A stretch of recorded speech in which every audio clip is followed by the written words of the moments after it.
Hey guys, it's me. It's Queen Osset Haru, and thank you for joining me for another wonderful edition of Ask an Aquarius. If you haven't already, please hit the red subscribe button and smack the bell. Also, if you like this video, please give it a thumbs up and pass it on to someone else who may like it too. So today I have something very special for you.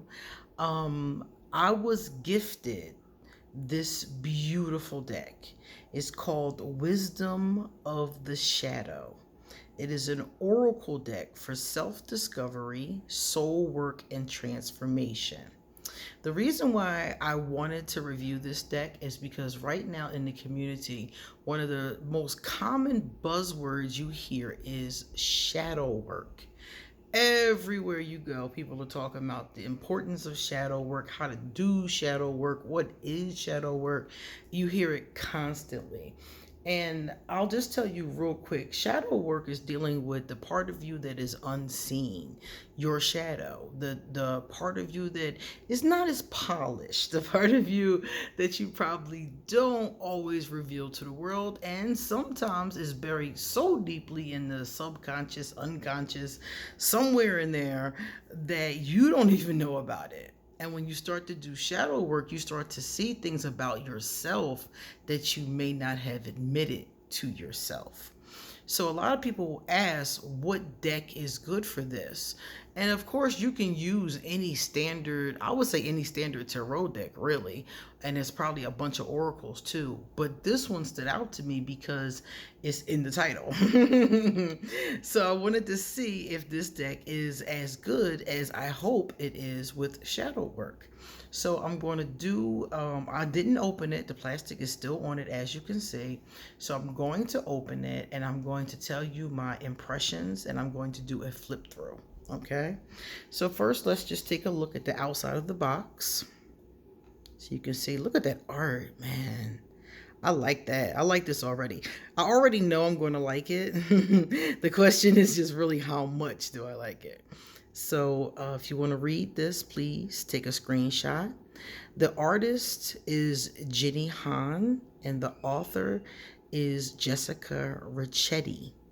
And if you want to purchase, you can go right here to purchase this deck.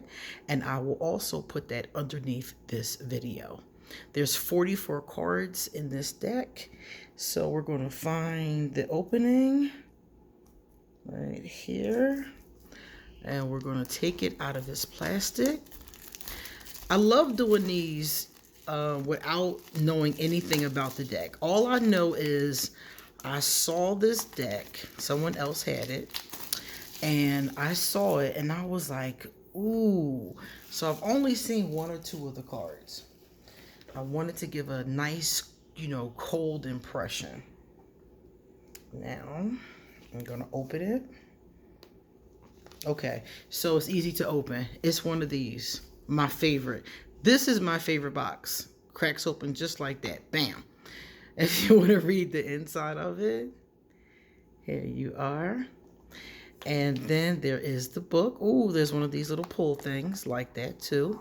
I'll put everything to the side for a second. Love these. These are so handy. And that's it.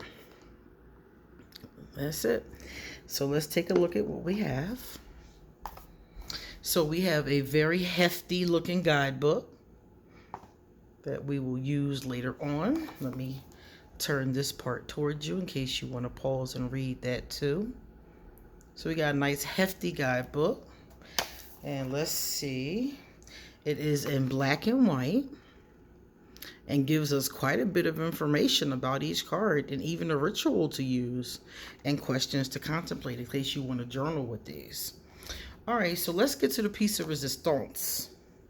Let's see the beautiful cards. Let's move everything we don't need. And let's get, I don't know how big they are, so I'm going to try to use this one. All right. I'll try to use this one. Oh, wow. I can see the top one already. So I'm going to show you each one. First, I'm going to show you the back. This is the back of every card, which is cool. It's kind of like an abyss. These could be great for meditation, just staring at the back of it. So this is card number 1. Get it all up in your face. There. And you can see that really good. Authenticity. This is the first card that I saw, and the colors really stand out to me. And you guys know I'm big on colors. Color therapy, colors of crystals, chakras. I'm big on colors. So immediately I'm noticing with this deck is that these colors, I'm trying to get the glare out of your face. All right, these colors are like bam. Beautiful. I like her shape. She looks like a nice curvy lady. Boundaries. Get the fuck away from me. Wow. So yeah, very real. One of the few, I think both of the decks I have to review today have potty mouths. But I don't mind because I curse. So I don't mind at all. Change. You know something, like I talked about the colors, and I always do. And you guys know I paint when I do. I don't do it enough, but I do paint. And I really love these depictions because they're abstract enough that they're not like cliche or cookie cutter. They're very creative, but at the same time, I can look at the image, and even without the keyword is, I like the keyword, but even without it, I could pretty much get a vibration or a sense of what the card is talking about. They remind me of the soul cards. Anybody that has soul cards 1 or soul cards 2, they remind me a bit of that, but I find soul cards to be not as vibrant. These colors are popping, even though soul cards does have some good colors. And I was going to mention the keyword because the keyword at the bottom, I really like the font that it's in, and it really stands out. A lot of times, let me see. Yeah, that glare is right there, so I'm gonna have to keep it tilted. A lot of times, people want to use the deck without the book. And I don't do that with Oracle cards, but if somebody wanted to, they can easily do that with this deck. Simply because of the fact that they do have the keyword there, and you could pretty much, like I said, get a sense from the energy and the colors of the card. So that's good. So far, I'm seeing diversity. I'm seeing different sizes. I'm seeing different colors. Even like in that card where it wasn't even a full person, but the arm was brown, giving me the indication of somebody of color. And one of the first cards, she had a very curvy shape. So we're seeing that diversity, even though there's very little. She clearly, I don't know what she is. I don't know, because she's blue, so she could be anything. But I'm thinking a mermaid because it looks like bubbles are coming out of her mouth. And yeah, I'm thinking mermaid. But again, a diverse being. All right, this one here is emotion. That's pretty. That's really pretty. And I love the heart.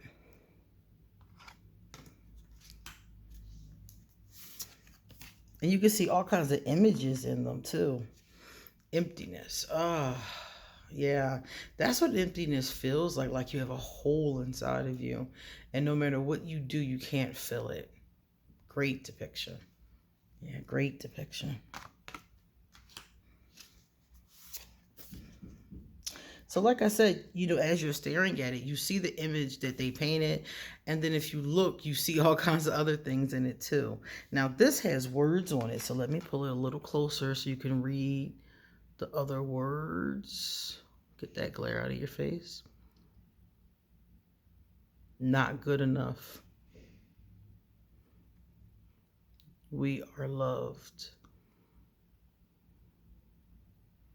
That's silly. So different things. Okay. Things that people might say to you, or your inner critic might even say to you. Fear.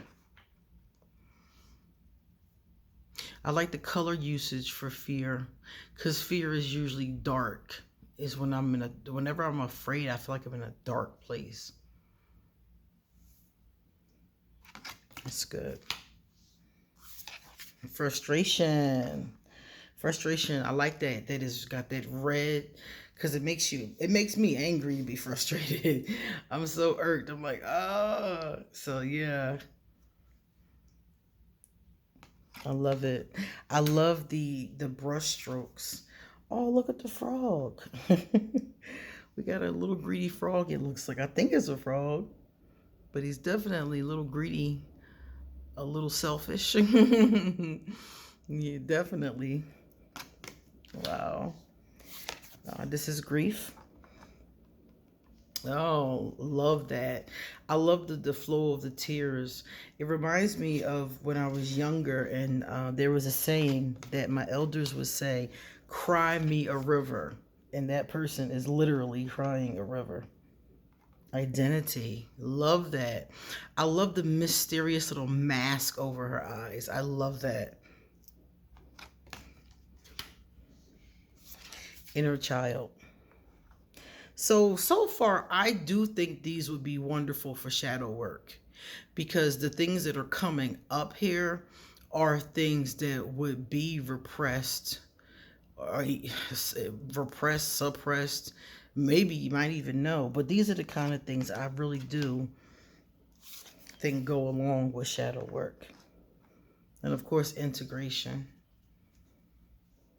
Bringing everything together, accepting yourself, accepting your light, accepting your shadow. Intrusion. So this is some outside interference. Could be people, family members, friends, frenemies, haters, outright haters. Judgment. Wow. This is really a nice deck. I knew that I liked, just from the couple that I saw, I knew I liked it, but I'm having a very strong pull to this deck. I'm definitely going to use this one. Letting go. Just releasing. I love that. I like this a lot. I would give this one 10 out of 10. Look at that. In a cocoon. I would give it 10 out of 10, seriously, because I think it's a useful deck. If you're somebody who is like trying to soul search, going through your Saturn return in your late 20s, if you're somebody who is starting over in life, if you're grieving, if you're lost, have no direction, I think that this kind of a deck could really talk to you about what's holding you back and how to release it. Look at that. She's cute. Love her hair. Oh yeah. Love her.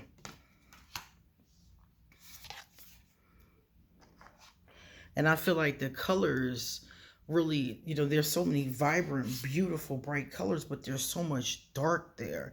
And it continuously takes me back to that balance between light and dark. The light and the shadow. Rage. Whew. That's what my rage feels like when I am really, really angry. And I haven't been this angry in a long time, but that's what it feels like. It feels like this monster has taken over. I call my monster the dragon. That monster looked a little bit different than a dragon, but same vibe. Reflection. So looking inside. Look at this one, guys. Resilience. The strength of the heart. The strength of love. I really like these. I really, really, really like these. And I'm not somebody that's generally even drawn to shadow work. Like, I've done it before, but it's not something that when everybody was using it, when it became this buzzword, I was like, yeah, shadow work. I know about that. I was just like kind of, yeah. And now looking at these, I'm like, whoa, I definitely want to talk to my shadow. I just feel a pull. Like, yeah, you need to work with these. Yeah, definitely. Rising. This reminds me of the phoenix rising out of the ashes. This art is phenomenal. And I really enjoy, I'm gonna show you guys when I get a chance, right after I pick this one up. Let me do it now. The cardstock, because it's a matte. It has a little shine to it, as you guys can see, because I've been having to put it on an angle. But it's more matty than not. It's just a little bit of glare, as you can see. And the cardstock, I would say, is good. The edges have, let me see, is that a gilding? Yeah, that's kind of like a silverish gilding on the edges, as you can see it. It's not easy to see it. There it is.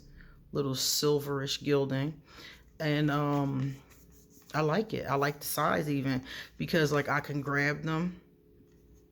So if you have large hands, grabbing them will not be a problem. If you have smaller hands, you're going to have the same problem you probably have with other decks, because many of the other Oracle decks are approximately this size. So it's even the ones from Hay House, this is like the standard size.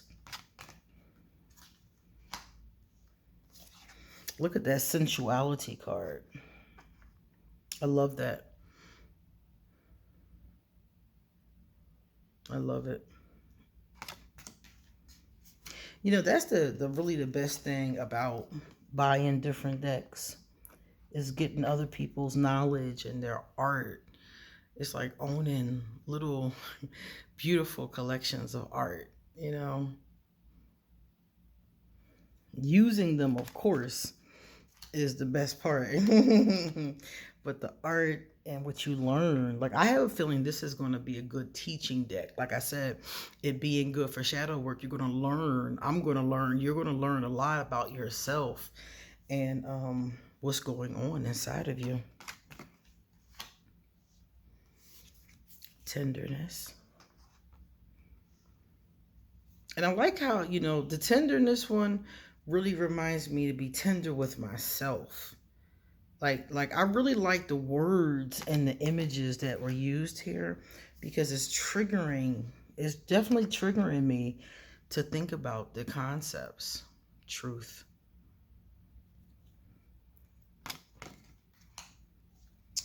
Victory. Yes.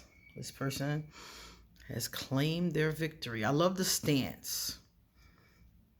The way it looks like a woman. I can't tell, but it looks like a she. I want to call her a she, but I'll just say they in case. And then there's the voice speaking your truth, that throat chakra. Then we have vulnerability, and that's cool. I like the fist. And the last one is wisdom. Okay. Now, before we go, I'm going to go through these and I'm going to pick us one to know a little bit more about. So, I had a lot of favorites.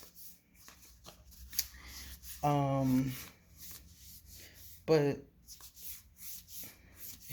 it's hard to even pick one. I want to pick this one, even though nobody likes grief. But I wanna look at this one. I talked to a lot of people who are grieving. So let's see. So if I pick this card, I would take the guidebook as always. I would turn it to, they're in alphabetical order. So right after here, I'll show you guys. Here's a section on grief. Well, that's greed. That's grief. There we go. So we're going to turn right here, and I'll tell you what they have to say. So for grief, it says that the art is tears. I honor grief as a sacred process. I allow it to move through me in its own way and time. So this is about allowing grief to flow. It's about allowing yourself to cry, the healing, and it talks about the stages of grief. So it talks about it and talks about how long it can persist and basically tells you how to deal with your grieving process. Then they have some questions over here and contemplations. So somebody who might be grieving and they get this card, it would be smart to do some journaling. I would journal those questions and then take a look at the ceremony. The ceremony says create a sacred ceremony to honor grief itself. So you're creating your own ceremony. You're going to light a candle and they give you something to focus on and something to say. So this is really good. So if you're somebody who's grieving, and it's not long, it's very short. That was it. It's only those 2 pages. So anybody who wants to pause this and read the full thing, you can see exactly what it says. But the part that stands out to me is at the bottom. Grief is like a storm. It can leave as quickly as it comes, or it can persist for days and weeks. It may contain thunder and darkness, or it may contain sun rays and secret rainbows. So I really do love this deck. I'm definitely going to use this and I definitely recommend it. Like I said, if you're somebody who is doing shadow work, if you're somebody who's soul searching, this is perfect. It's excellent. I love this particular deck and I'm going to use it for myself. As a matter of fact, I'm going to do a reading with this deck next. So check it out if you like this deck, and please come back soon because I have a lot more to say. See you later.